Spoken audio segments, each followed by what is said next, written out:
Good morning. Hello, everyone. My name is Caroline, and this is our Catholic audio Bible reading video series. And we are continuing on in our reading of the Catholic Bible. We are on day 11, as I said. It is chapters 25 and 26 today. And with that, I'm going to go ahead and get started. I am glad that you are here to read in the Bible with me. And if you're listening while you're driving or just going about your day, I hope that you will enjoy these two chapters of the Bible in the continuation of our series. With that, let's go ahead and get started. Chapter 25, Abraham marries Keturah. Abraham took another wife, whose name was Keturah. She bore him Zimram, Jokshan, Medan, Midian, Ishbak, and Shua. Jokshan was the father of Sheba and Dedan. The sons of Dedan are Ashurim, Letushim, and Lumim. The sons of Midian were Ephah, Epher, Hanok, Abida, and Eldah. All these were the children of Keturah. Abraham gave all he had to Isaac. But to the sons of his concubines, Abraham gave gifts while he was still living, and he sent them away from his son Isaac eastwards to the east country. The death of Abraham. This is the length of Abraham's life, 175 years. Abraham breathed his last and died in a good old age, an old man and full of years, and he was gathered to his people.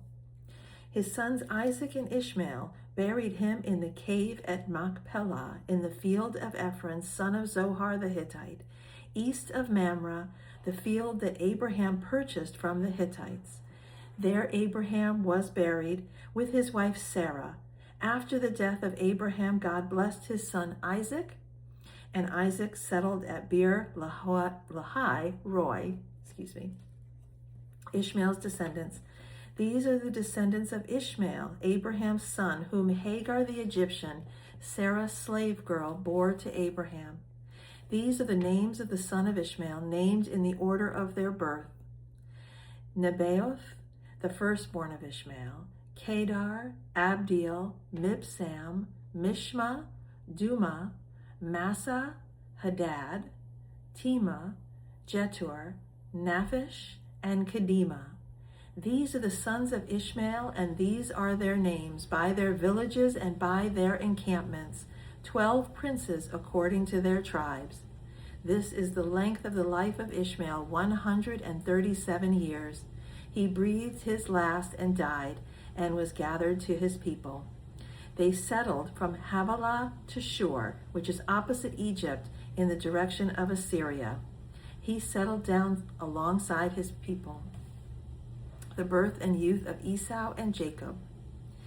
These are the descendants of Isaac, Abraham's son. Abraham was the father of Isaac, and Isaac was 40 years old when he married Rebekah, daughter of Bethuel the Aramean of Paddan Aram, sister of Laban the Aramean. Isaac prayed to the Lord for his wife because she was barren, and the Lord granted his prayer, and his wife Rebekah conceived. The children struggled together within her, and she said, "If it is to be this way, why do I live?" So she went to inquire of the Lord, and the Lord said to her, "Two nations are in your womb, and two peoples born of you shall be divided. One shall be stronger than the other. The elder shall serve the younger." When her time to give birth was at hand, there were twins in her womb. The first came out red, all his body like a hairy mantle. So they named him Esau. Afterwards, his brother came out, with his hand gripping Esau's heel. So he was named Jacob. Isaac was 60 years old when she bore them. When the boys grew up, Esau was a skillful hunter, a man of the field, while Jacob was a quiet man living in tents. Isaac loved Esau because he was fond of game, but Rebekah loved Jacob.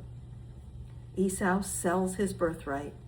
Once, when Jacob was cooking a stew, Esau came in from the field and he was famished. Esau said to Jacob, "Let me eat some of that red stuff, for I am famished." Therefore he was called Edom. Jacob said, "First sell me your birthright." Esau said, "I am about to die. Of what use is a birthright to me?" Jacob said, "Swear to me first." So he swore to him and sold his birthright to Jacob.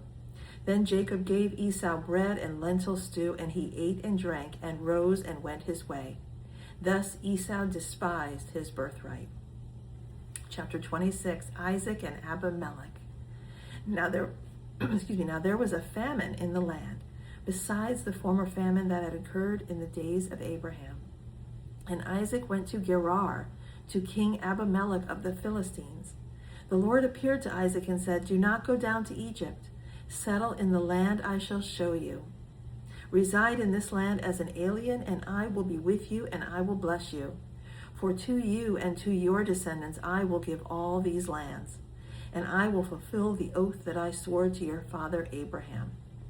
I will make your offspring as numerous as the stars of heaven, and I will give to your offspring all these lands, and all the nations of the earth shall gain blessing for themselves through your offspring, because Abraham obeyed my voice and kept my charge, my commandments, my statutes, and my laws."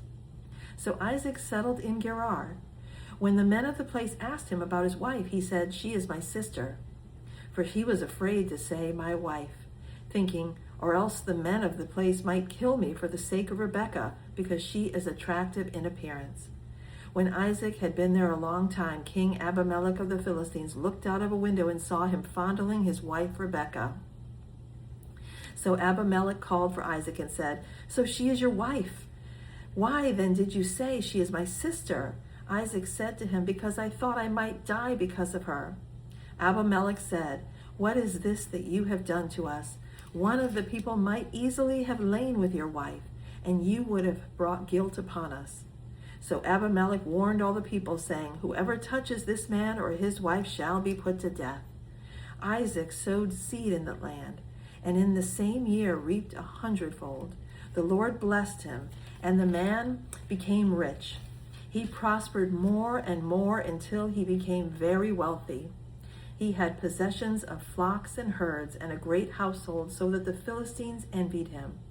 Now the Philistines had stopped up and filled with the earth all the wells that his father's servants had dug in the days of his father Abraham. And Abimelech said to Isaac, "Go away from us. You have become too powerful for us."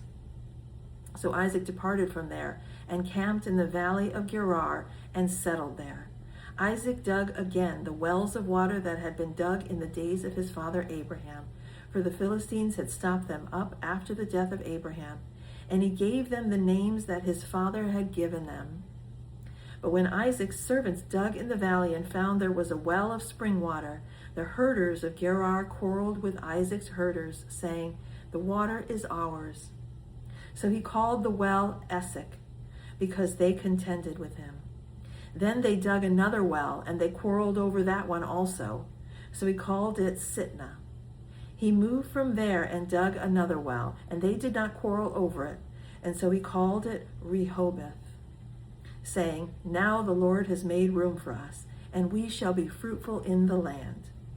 From there he went up to Beersheba, and that very night the Lord appeared to him and said, "I am the God of your father Abraham. Do not be afraid, for I am with you and will bless you and make your offspring numerous, for my servant Abraham's sake." So he built an altar there, called on the name of the Lord, and pitched his tent there, and there Isaac's servants dug a well. Then Abimelech went to him from Gerar with Ahuzeth his advisor and Phicol the commander of his army. Isaac said to them, "Why have you come to me, seeing that you hate me and have sent me away from you?"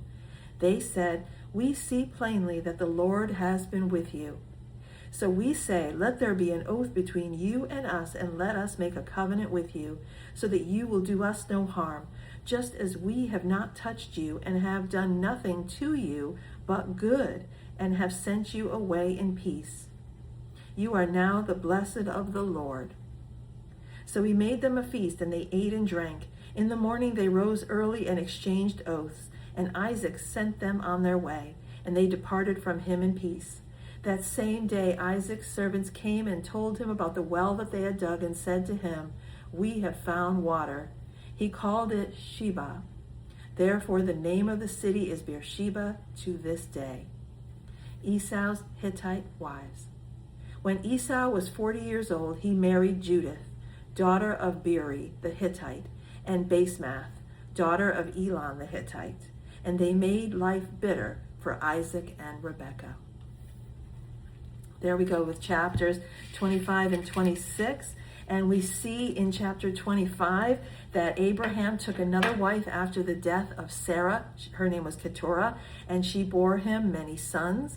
But of course, Abraham gave gifts to these children of his, these sons of his, because everything he gave as far as a birthright and a blessing, that all went to Isaac.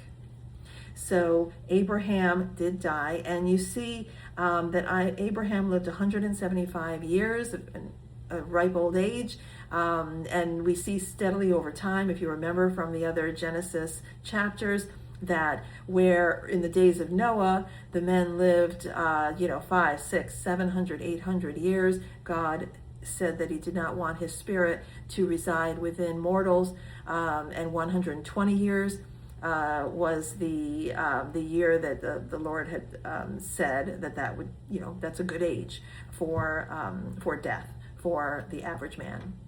And we see now Abraham, obviously 175, and steadily it's going to go down to 120, where we see Moses died at the age of 120. So we see all this in our history. That's why I mention it, because, if you ever today were to ask a question like, about age and things like that. I mean, these things came from the history of the Bible and our time, as noted in the Old Testament. So it's very interesting. So Abraham did die, and his sons Ishmael and Isaac together buried Abraham where Sarah had been buried, in the cave in the Hittites' field that Abraham had purchased. Then Abraham wanted a wife for his son Isaac, and Isaac was blessed with Rebekah as his wife, who came from their family, from Abraham's brother's child, Rebekah. And so Isaac and Rebekah finally have children, twins, Esau, who later became known as Edom. You'll see that referenced in the Bible in places, Edom, Esau, interchangeably, and Jacob being the younger child. But Rebekah had inquired of the Lord as far as these twins in her womb, who were causing her quite the pregnancy, and the Lord said that the older would serve the younger. Isaac was close to Esau as a hunter, fellow hunters, and Jacob was loved by Rebekah, and he was more of a simple man living in the tents, as they said.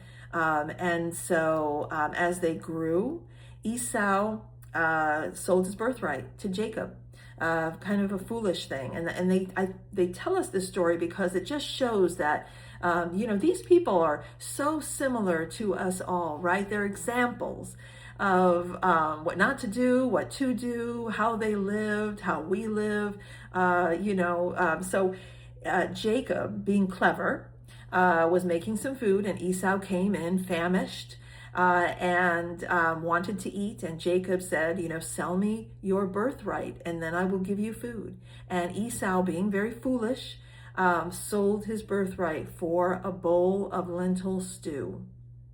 And so that's why they say that Esau began to despise his birthright. He thought of food being more important and didn't realize the importance of one's birthright. And especially in that time period, birthright was so important, just as having sons, being able to have children, have sons. And so we see that Isaac was settling in the land of Gerar. That's in chapter 26. And Abimelech, if you remember him from the time of Abraham and Abimelech had covenant together, so they would do no harm to each other. Abimelech could see that Abraham was blessed by God. And so he wanted the same from Isaac, seeing that how Isaac was so blessed by God. And God did appear to Isaac and told him, I am the God of your father Abraham, my trusted servant, who followed my commands, and I will bless you, Isaac, and your descendants will be as numerous as the stars for Abraham's sake. And Abimelech goes to Isaac, and they make a covenant together. And we also see that Isaac had told Abimelech that his wife, Rebekah, was his sister, just as Abraham had done. We see how fear kind of takes over you and you do some foolish things. And I think this is another example of, how normal people were then, just as now. Fear kind of gets us. And Isaac was fearful that he would die because of Rebekah's great beauty. And so Abimelech caught on and told him that they would do him no harm, him and Rebekah and his family. So, and they made a covenant. And then we see that Esau had married 2 Hittite women. So he did not marry an Israelite woman. He married 2 Hittites, and it says that they made life very bitter for Isaac and Rebekah in their life. So with that, we will carry on tomorrow with chapter 27 in the Genesis creation narratives, and we'll continue on with the story. So I hope that you enjoyed today's reading of the Catholic Bible, and until tomorrow, I hope you have a good rest of your day. Take care.